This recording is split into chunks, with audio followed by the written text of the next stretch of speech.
बात भगवान राम के जन्म से पहले की है, जब भील आदिवासी कबीले के मुखिया अज के घर एक बेटी पैदा हुई थी। उसका नाम शबरी रखा गया। शबरी के माँ बाप उसे बहुत प्यार करते थे। बचपन से ही शबरी पशु पक्षियों की भाषा समझकर उनसे बातें करती थी। कुछ समय बाद एक पंडित ने शबरी के परिवार को बताया कि वह आगे चलकर सन्यासी बन सकती है। इस बात का पता चलते ही शबरी के पिता ने उसका रिश्ता तय कर दिया। शादी के दिन से पहले शबरी के घर वालों ने खूब सारी बकरियां और अन्य जानवर घर के पास लाकर बांध दिए। शबरी ने अपनी माँ से पूछा, इतने सारे जानवर हमारे घर क्यों लाए गए हैं? माँ ने जवाब दिया, बेटी तुम्हारा विवाह होने वाला है, इसलिए हमने इनका इंतज़ाम बलि के लिए किया है। तुम्हारी शादी के दिन ही बलि प्रथा होगी और तब इनका स्वादिष्ट भोजन बनाकर सबको खिलाया जाएगा। यह सब सुनकर शबरी दुखी हो गई। उसने उन जानवरों को आज़ाद करने के लिए सोचा। सोचते सोचते शबरी के मन में हुआ, अगर यह जानवर यहाँ नहीं होंगे तो इनकी बलि रुक सकती है, और अगर ऐसा नहीं हुआ तो मेरे घर से कहीं जाने पर ही बलि रुकेगी। जब मैं ही नहीं रहूँगी तब विवाह ना होगा और ना ही बलि प्रथा। इससे यह मासूम जानवर बच जाएंगे। यह सोचकर शबरी जानवरों को कैद से आज़ाद करने के लिए गई, लेकिन वहाँ पहरा लगा हुआ था, इसलिए वो उनको आज़ाद नहीं कर पाई। यह सोचकर शबरी खुद ही जंगल की तरफ भाग गई। भागते भागते शबरी ऋषिमुख पर्वत पहुँच गई। वहाँ करीब 10,000 ऋषि रहा करते थे। शबरी को लगा कि वह भी इसी जंगल में किसी तरह ऋषि मुनियों की सेवा करके अपना जीवन जी लेगी। वह चुपचाप जंगल के एक हिस्से में रहने लगी। शबरी में ऋषि मुनियों की झोपड़ी के आगे झाड़ू लगाती और हवन की लकड़ियाँ भी लाकर रख देती। ऋषि मुनियों को समझ नहीं आ रहा था कि उनके काम अपने आप कैसे हो रहे हैं। एक दिन शबरी को किसी ऋषि ने देख लिया। उसे देखते ही उसने उसका परिचय पूछा। जैसे ही शबरी ने बताया कि वह भील आदिवासी परिवार से संबंध रखती है, तो सभी ऋषियों ने उसे खूब डांट लगाई। शबरी को जब इस बात का बिल्कुल भी पता नहीं था कि उसकी जाति छोटी है, इस वजह से ऋषियों द्वारा उसे अपमान सहन करना पड़ेगा। इतना सब होने के बाद भी शबरी हर ऋषि के दरवाजे पहुंचती और उसके आंगन में झाड़ू लगाकर उनसे गुरु दीक्षा देने के लिए कहती, पर हर कोई शबरी को अपने आश्रम से भगा देता था। ऐसा होते होते काफ़ी समय बीत गया। एक दिन शबरी मतंग ऋषि की कुटिया में पहुंची। वहां पहुंचकर मतंग ऋषि को शबरी ने बताया कि वह उनसे दीक्षा लेना चाहती है। उन्होंने खुशी खुशी उसे अपने गुरुकुल में रहने दिया और भगवान से जुड़ा ज्ञान देने लगे। शबरी ने भी अपने गुरु ऋषि की सेवा करने में कोई कसर नहीं छोड़ी। वह मन से गुरुकुल के सारे काम करती थी। ऋषि ने भी खुश होकर उसे अपनी बेटी बना लिया था। मृतंग ऋषि का शरीर बूढ़ा हो गया। उन्होंने एक दिन शबरी को अपने पास बुलाया और कहा, बेटी, मैं अपना देह त्यागना चाह रहा हूँ। बहुत साल हो गए हैं शरीर में रहते रहते। शबरी ने दुखी मन से कहा, आप चले जाएंगे तो मैं अकेले कैसे रहूँगी? आप अपने संग मुझे भी ले जाइए, मैं भी देह त्याग दूंगी।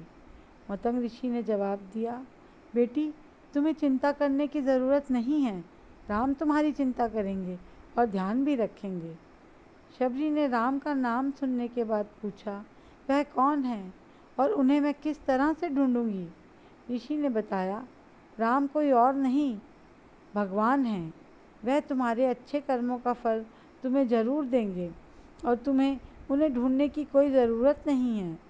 एक दिन वह खुद तुम्हें खोजते हुए इस कुटिया में आएंगे और तुम्हें उनके आते ही मोक्ष मिलेगा। तब तक तुम इसी आश्रम में रहना। इतना कहने के बाद ऋषि ने अपना शरीर त्याग दिया। मतंग ऋषि के जाने के बाद शबरी के मन में एक ही बात थी, भगवान राम स्वयं मुझसे मिलने आएंगे।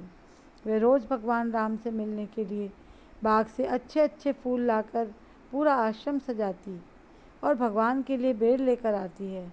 भगवान के लिए बेर चुनते हुए शबरी चख लेती थी ताकि भगवान वह मीठे बेर ही खाएं। इसी तरह शबरी रोज़ फूल और बेर इकट्ठा करती रहती है। इसी इंतज़ार में कई साल बीत गए। शबरी का शरीर एकदम वृद्ध हो गया और वह एक दिन आश्रम से पानी लेने के लिए गई।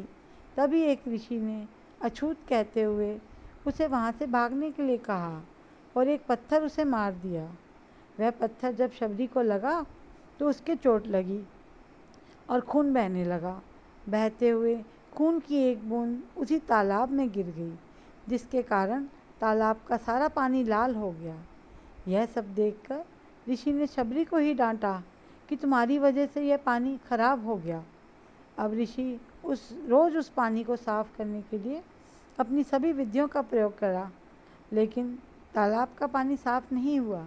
गंगा समेत सभी पवित्र नदियों का पानी लाकर उसमें डाला, पर पानी वैसे का वैसा ही रहा। तभी एक दिन भगवान राम लक्ष्मण के साथ अपनी पत्नी सीता को ढूंढते हुए उस तालाब के पास पहुँचे। ऋषि मुनियों ने उन्हें पहचान लिया। भगवान राम को वहाँ देखकर ऋषियों ने तालाब का पानी साफ करने के लिए भगवान को अपने पैरों में डालने के लिए कहा, लेकिन पानी वैसे का वैसा ही रहा। ऋषि मुनियों ने भगवान से भी कई जतन करवाए, लेकिन पानी खून जैसा ही रहा। तो भगवान से पानी के रंग बदलने की कहानी के बारे में पूछा, तो ऋषि ने शबरी को पत्थर मारने वाली सारी बात बता दी और उसके बाद कि वो महिला ही छोटी जाति की है। तब भगवान राम ने कहा, यह सब आप लोगों के वचनों की वजह से हुआ है।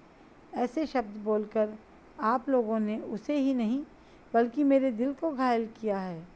उसी रक्त की वजह से उसका पानी लाल हो गया है। भगवान राम आगे बोलते हैं, कहाँ है वह माई, मैं उनसे मिलना चाहता हूँ। तभी शबरी तालाब के पास पहुँच जाती है और शबरी के पैर को ठोकर लगती है, तो कुछ धूल उस तालाब में गिर जाती है और तभी सारा पानी साफ हो जाता है। भगवान सबसे कहते हैं, देखो आप लोगों ने क्या कुछ नहीं किया, लेकिन पानी साफ नहीं हुआ।